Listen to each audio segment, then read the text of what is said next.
जय श्री कृष्ण दोस्तों, आप सभी को हमारे चैनल संस्कारी संध्या में स्वागत है। बसंत पंचमी को जो व्यक्ति, खासकर जो विद्यार्थी माँ सरस्वती का इस पौराणिक रहस्यमयी कथाएं पढ़ता है या सुनता है, हर परीक्षा में सफल हो जाता है। इससे जुड़ी जानकारी इस वीडियो के माध्यम से बताऊंगी, ध्यान से बिना स्किप किए लास्ट तक देखना। हर साल देश भर में बसंत पंचमी के त्योहार को बेहद उत्साह के साथ मनाया जाता है। इस पर्व को माघ माह के शुक्ल पक्ष की पंचमी तिथि को मनाया जाता है। धार्मिक मान्यता है कि इस दिन माँ सरस्वती प्रकट हुई थी। इस अवसर पर माँ सरस्वती की उपासना करने से विद्या, बुद्धि और ज्ञान का वरदान मिलता है। ज्ञान, संगीत और कला की देवी माँ सरस्वती को प्रकट दिवस को भी बसंत पंचमी के रूप में मनाया जाता है। पंचांग के अनुसार बार बसंत पंचमी 2 फरवरी यानी आज है। देश भर में मनाया जा रहा है आज। बसंत पंचमी का त्योहार हिंदू धर्म में बेहद खास माना जाता है। बसंत पंचमी के दिन माँ सरस्वती की पूजा अर्चना करने का विधान है। ऐसा कहा जाता है कि इस दिन सरस्वती पूजा के दौरान इस कथा को जो पढ़ता है उसका हर मनोकामना पूरा हो जाता है। इस शुभ अवसर पर माँ सरस्वती की पूजा अर्चना की जाती है। साथ ही पीली मिठाई और पीली मीठी चावल समेत आदि चीजों का भोग लगाया जाता है। धार्मिक मान्यता है कि माँ सरस्वती की उपासना करने से व्यक्ति की पढ़ाई में सफलता हासिल होती है और ज्ञान की प्राप्ति होती है। बसंत पंचमी के दिन कथा का पाठ न करने से व्यक्ति की शुभ फल नहीं मिलता है। साथ ही विशेष चीजों का दान करने से सुख समृद्धि में वृद्धि होती है। इसलिए इस दिन कथा का पाठ करें और अन्न एवं धन का दान जरूर करना चाहिए। इससे माँ सरस्वती प्रसन्न होती है। बसंत पंचमी व्रत कथा। भगवान विष्णु की आज्ञा से ब्रह्मा जी ने मनुष्य योनि की रचना की थी। ब्रह्मा जी ने महसूस किया था कि जीवों को सर्जन के बाद भी पृथ्वी पर शांति बनी रहती है। ऐसे में उन्होंने श्री हरि से आज्ञा ली और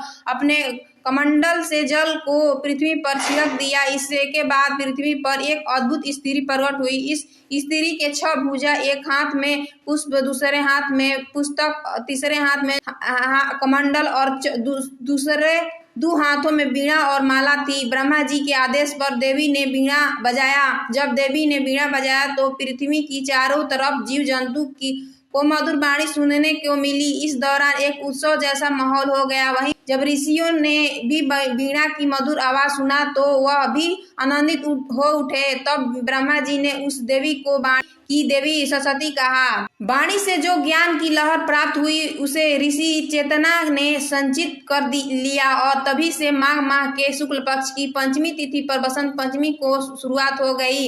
इस दिन माँ सरस्वती परम ब्रह्म के प्रकृति रूप से अवतरित हुई थी। कथा के अनुसार एक दिन भगवान ब्रह्मा संसार का भ्रमण करने के लिए निकले तो उन्हें समस्त संसार उदास नजर आया। हर तरफ घोर शांति छाई हुई थी। ये देखकर ब्रह्मा जी को लगा कि संसार की रचना करते हुए शायद कोई कमी रह गई है।